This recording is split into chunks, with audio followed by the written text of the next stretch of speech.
Bonjour à tous, j'espère que vous allez très bien. Donc नमस्ते to everyone. सिधै प्यारिसबाट Paris नगएको पनि लगभग 1 वर्ष भइसकेको रहेछ र यसपटक चाहिँ मैले यो चाहिँ 2025 को डिसेम्बरमा हो। डिसेम्बर भन्नाले एक महिना अगाडि र मैले चाहिँ साथीहरुसँग घुम्ने प्लान गरेँ र घुम्ने प्लान कहाँ खोज्दाखेरि हामीलाई वेदर्सले पनि एउटा धोका दिइरहेको थियो। अनि वेदर्सले धोका दिएपछि हामीले चाहिँ कहाँ जाने भनेर खोज्दाखेरि एउटा पार्क पायो।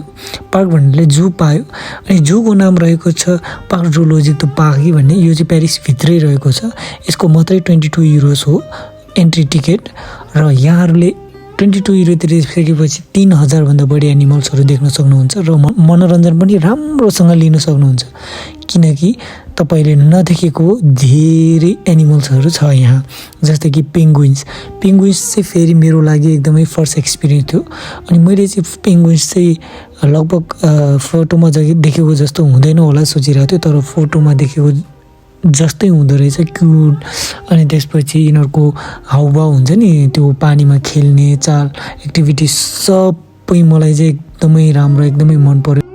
अनि गाइज म चाहिँ हैन यो पेंगुइन्स हेर्दा मेरो चाहिँ टाइम त्यहीँ बितिरहेको थियो। अनि साथीहरूले मलाई बोलाइरहेको थियो छिटो आऊ भनिरहेको थियो। अनि त्यतिखेर चाहिँ मैले फेरि एउटा नजिक आएको देखेँ। अनि त्यसपछि मैले नजिकबाट भिडियो खिच्ने कोसिस गरेँ अनि भिडियो पनि खिचेँ थोरै, तपाईहरुले देख्न सक्नुहुन्छ।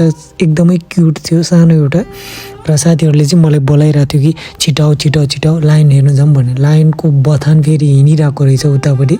अनि लायन देख्ने बित्तिकै मलाई एकदमै खतरा लाग्यो किनकि जस्तो भिडियोमा देख्छौँ हामीले त्यस्तै हुँदो रहेछ। लायन चाहिँ एउटा चाहिँ के भन्छ, अब एउटा लायन चाहिँ बोइस लायन चाहिँ यता छ अनि त्यो चाहिँ गर्ल्स हुनसक्छ। त्यसपछि गाई चाहिँ यता आउने बित्तिकै मैले जेब्रा दुईटा देखेँ। जेब्रा चाहिँ मेरो लागि नर्मलै थियो अनि मैले भिडियो थोरै लिएँ।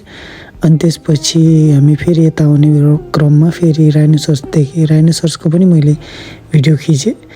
यो गैडा पनि मेरो लागि नर्मल नै थियो, अब पहिल्यैदेखि देखेको हो।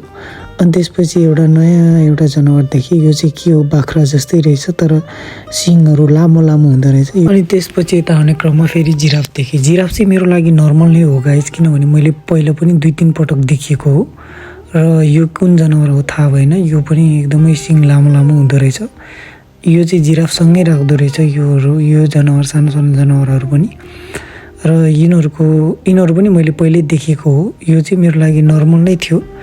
अनि त्यसपछि यो चितुवा पनि मेरो लागि नर्मल नै हो। यो चितुवा अनि कालो र पाटे हुँदो रहेछ र यो दुईटा चाहिँ एकदमै डेन्जर ठुलो छ है गाइस। भिडियोमा सानो देख्न सक्नुहुन्छ तर रियलमा ठुलो छ।